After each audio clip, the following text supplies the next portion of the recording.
बहुत short notice पे आप लोग यहाँ पहुंचे, इसके लिए मैं आप सबका आभार प्रकट करता हूँ। अभी आज अलीगढ़ जिस वजह से मुझे आना पड़ा है और आपसे जब मैं अपनी बात रख रहा हूं, तो उसमें दो महत्वपूर्ण बिंदु ये हैं। पहला, उत्तर प्रदेश में जिस तरह की कानून व्यवस्था और उस कानून व्यवस्था में दलितों, पिछड़ों, मुसलमानों, अन्य धार्मिक अल्पसंख्यकों पर जिस तरह का हमला लगातार हो रहा है, आरोपी एसी के कमरे में सो रहे हैं और पीड़ित जो है न्याय के लिए गली गली चक्कर काट रहा है और न्याय नहीं मिल रहा है। रोज उत्तर प्रदेश में बहन बेटियों का अपमान हो रहा है, मारा जा रहा है, जलाया जा रहा है, कमजोर वर्गों को पेड़ पे लटकाया जा रहा है मार मार के। कोई उनको पूछने वाला नहीं, कोई सुनने वाला नहीं। कुछ दिनों पहले ऐसी एक घटना यहाँ हमारे पार्टी के सम्मानित राष्ट्रीय कोर कमेटी के साथी पूर्व मंत्री चौधरी महेंद्र सिंह जी और उनके परिवार के साथ भी इस तरह की घटना घटित हुई। उल्टा किस दबाव में, हालांकि मैं तो ये मानता हूं कि पुलिस को किसी का दबाव नहीं लेना चाहिए, उनको न्याय संगत काम करना चाहिए।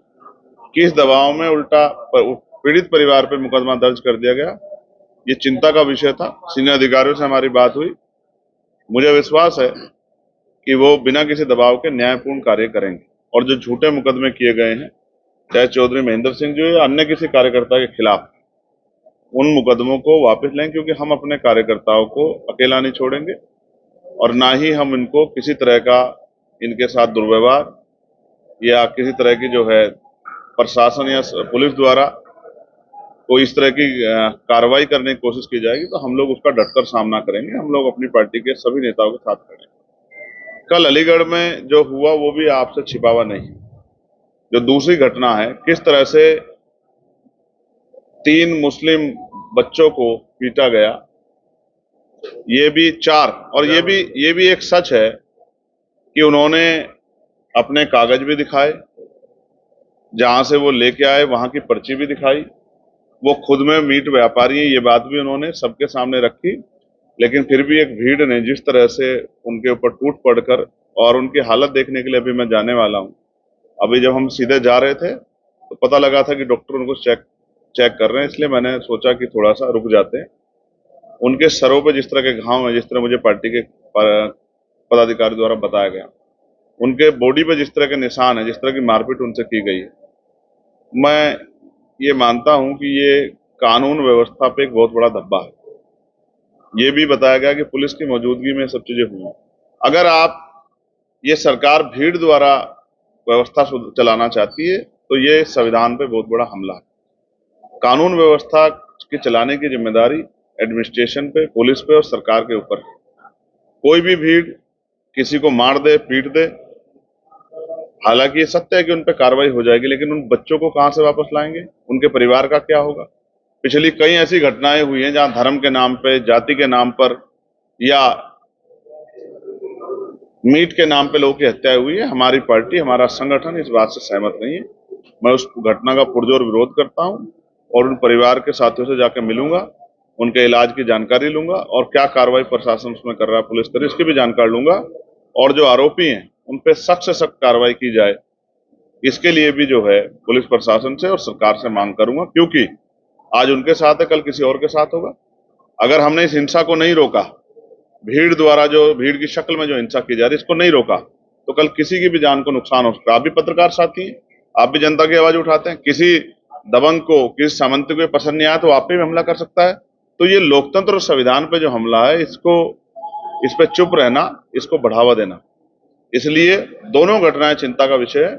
और हमारी पार्टी का स्टैंड है कि हम किसी भी अन्याय पर चुप नहीं रहते। हम इस अन्याय का मुकाबला करेंगे, सड़कों पे करना पड़ा सड़कों पे, और जब पार्लियामेंट चलेगी, पार्लियामेंट में भी इस अन्याय के खिलाफ हम लोग जोर शोर से आवाज उठाएंगे। हमारा जो धर्म है वो संविधान है। संविधान के आधार पर ही प्रदेश और देश चलना चाहिए। कानून व्यवस्था अच्छी होनी चाहिए, रोटी कपड़ा मकान की व्यवस्था होनी चाहिए, अच्छे इलाज की व्यवस्था होनी चाहिए, जो कि उत्तर प्रदेश में तो दिखाई नहीं दे रहा।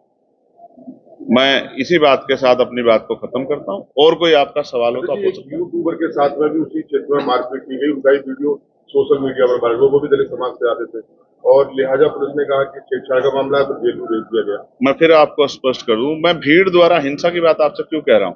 अगर किसी ने कोई अपराध किया है तो पुलिस उसको गिरफ्तार करे, कोर्ट उसको सजा दे। लेकिन सोचे कल अगर कोई और जो है इस अपराध को, इस तरह के अपराध को किसी पे आरोप लगा के, क्या आरोप लगा के आप किसी को पीटने का ठेकेदारी ले सकते हैं क्या? आपने आरोप लगाया, आप कोर्ट है क्या? आप पुलिस है क्या? आप जज है क्या कि आप ही तय कर दो कि सजा क्या होगी? तो इस तरह की हिंसा का हम लोग समर्थन नहीं करते, और हिंसा करने वालों को मैं सचेत करना चाहता हूं कि भारत का संविधान और भारत का कानून सभी के खिलाफ कार्रवाई करता है, चाहे वो कोई बहुत बड़े परिवार का हो, चाहे बहुत बड़ी पॉलिटिकल पार्टी से जुड़ा हुआ हो, या उसका समाज सामंतवाद को मानता हो। ऐसे हर आदमी पे कार्रवाई होती है। ये आज नहीं तो कल होगी। ऐसा तो नहीं कि हमेशा सरकार एक ही बनी रहेगी। लोकतंत्र में जनता जिसको मौका देती है वही आगे बढ़ जाता है। हमने इन दलों को पिछड़ते भी देखा है। तो अब जनता आजाद समाज पार्टी की तरफ भी देख रही है। आजाद समाज पार्टी का 2 सीटों पर लड़के एक सांसद भी बना है।